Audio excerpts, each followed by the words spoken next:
Hello friends, welcome back to my channel teaching career hub.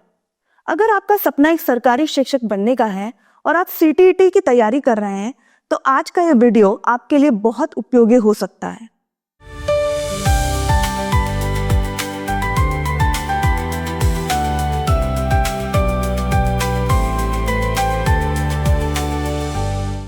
अक्सर कई विद्यार्थी मुझसे पूछते हैं कि सिलेबस बहुत बड़ा है, कहाँ से शुरुआत करें, कितने घंटे पढ़े और आखिर सीटीईटी क्लियर करने का सही तरीका क्या है।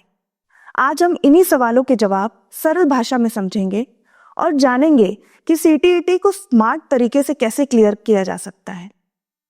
सबसे पहले यह समझना जरूरी है कि सीटीईटी यानी सेंट्रल टीचर्स एलिजिबिलिटी टेस्ट कोई बहुत कठिन परीक्षा नहीं है, लेकिन यह एक कंसेप्ट बेस्ड परीक्षा है। इसका मतलब यह है कि केवल रट कर या लास्ट मोमेंट प्रिपरेशन करके इसे आसानी से क्लियर नहीं किया जा सकता। यहाँ आपकी समझ, टीचिंग एप्टीट्यूड और बेसिक कंसेप्ट्स की पकड़ को परखा जाता है। मान लीजिए आप एक स्कूल में शिक्षक हैं, आपके सामने अलग अलग प्रकार के बच्चे बैठे हैं।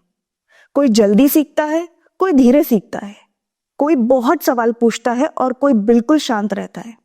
एक अच्छे शिक्षक को सभी बच्चों को समझाना होता है। सीटीईटी भी यही देखता है कि आप बच्चों को सीखने की प्रक्रिया को कितना समझते हैं। इसलिए इस परीक्षा में पेडागोजी का बहुत महत्व होता है। अब बात करते हैं तैयारी की शुरुआत कहां से करें। कई विद्यार्थी सीधे मोटी मोटी किताबें खरीद लेते हैं और फिर कुछ दिनों बाद पढ़ाई छोड़ देते हैं, क्योंकि उन्हें समझ ही नहीं आता कि पढ़ना क्या है और क्या नहीं पढ़ना है। सबसे पहले आपको सीटीईटी का पूरा सिलेबस और एग्जाम पैटर्न अच्छी तरह से समझना चाहिए। जब आपको यह पता होगा कि परीक्षा में कौन कौन से विषय पूछे जाते हैं, तब आपकी तैयारी सही डायरेक्शन में जाएगी। सीटीईटी में सामान्यतः child development and pedagogy, language 1, language 2, mathematics, environmental studies और हायर एजुकेशन से संबंधित क्वेश्चंस पूछे जाते हैं। इनमें सबसे महत्वपूर्ण हिस्सा चाइल्ड डेवलपमेंट एंड पेडागोजी माना जाता है, क्योंकि यह लगभग हर स्टूडेंट के लिए कॉमन होता है। मान लीजिए एक बच्चा मैथ्स में कमजोर है।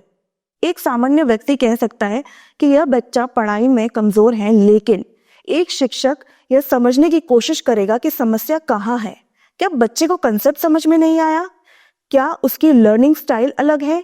क्या उसे रेगुलर प्रैक्टिस की आवश्यकता है?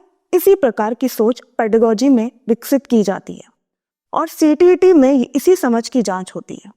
अब एक इंपॉर्टेंट क्वेश्चन आता है कि क्या केवल एनसीईआरटी पढ़कर सीटीईटी क्लियर किया जा सकता है?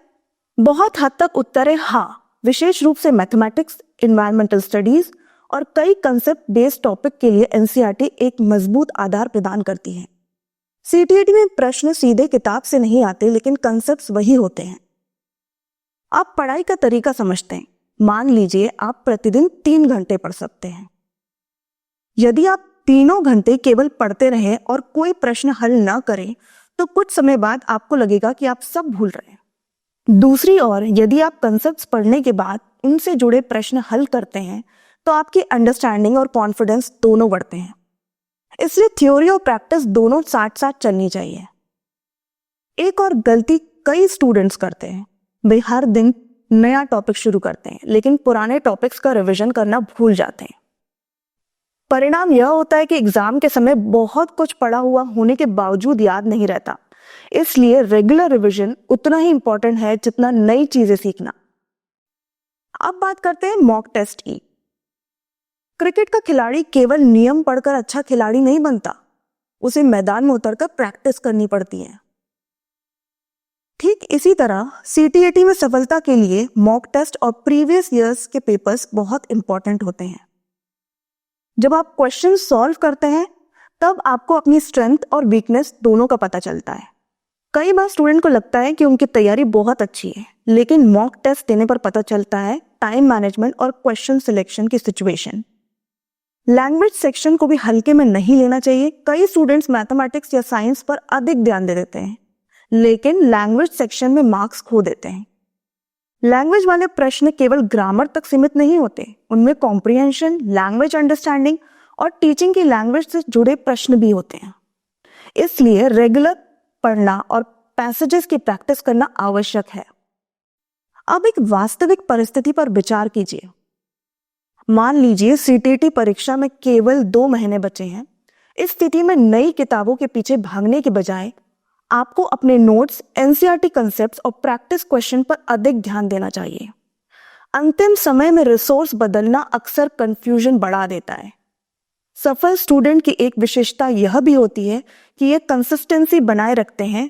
वे हर दिन 10 घंटे पढ़कर अगले 3 दिन आराम नहीं करते, बल्कि प्रतिदिन रेगुलर प्रैक्टिस करते हैं। सीटीईटी जैसी परीक्षाओं में रेगुलर प्रैक्टिस अक्सर लंबे समय तक नियमित मेहनत से अधिक इंपॉर्टेंट साबित होती है। एक और महत्वपूर्ण बात याद कीजिए, सीटीईटी केवल नॉलेज की परीक्षा नहीं है, बल्कि टीचर बनने की सोच की भी परीक्षा है। इसलिए पढ़ते समय हमेशा यह सोचिए कि यदि आप शिक्षक होते तो बच्चों को यह विषय कैसे समझाते। जब आप कंसेप्ट को टीचिंग पर्सपेक्टिव से समझने लगते हैं, तब पेडागोजी के प्रश्न भी आसान लगने लगते हैं। यदि हम पूरे विषय का सार निकालें तो सीटीईटी क्लियर करने के लिए सबसे पहले सिलेबस और एग्जाम पैटर्न को समझें। एनसीईआरटी आधारित कंसेप्ट्स मजबूत करें। चाइल्ड डेवलपमेंट एंड पेडागोजी पर विशेष ध्यान रखें। रेगुलर प्रैक्टिस करें। प्रीवियस ईयर्स पेपर्स और मॉक टेस्ट हल करें। लैंग्वेज सेक्शन की उपेक्षा न करें और सबसे महत्वपूर्ण, अपनी तैयारी में कंसिस्टेंसी बनाए रखें। याद रखिए, सीटीईटी कोई असंभव परीक्षा नहीं है। सही रोड मैप, रेगुलर प्रैक्टिस और पॉजिटिव थिंकिंग के साथ आप निश्चित रूप से इसे क्लियर कर सकते हैं। Thank you. अगले वीडियो में हम सीटीईटी के लिए सबसे महत्वपूर्ण विषयों और उनकी तैयारी की पूर्ण रोड मैप की चर्चा करेंगे। तब तक बने रहिए हमारे साथ। वीडियो अच्छा लगा हो तो लाइक करें, शेयर करें और टीचिंग करियर हब को सब्सक्राइब जरूर करें।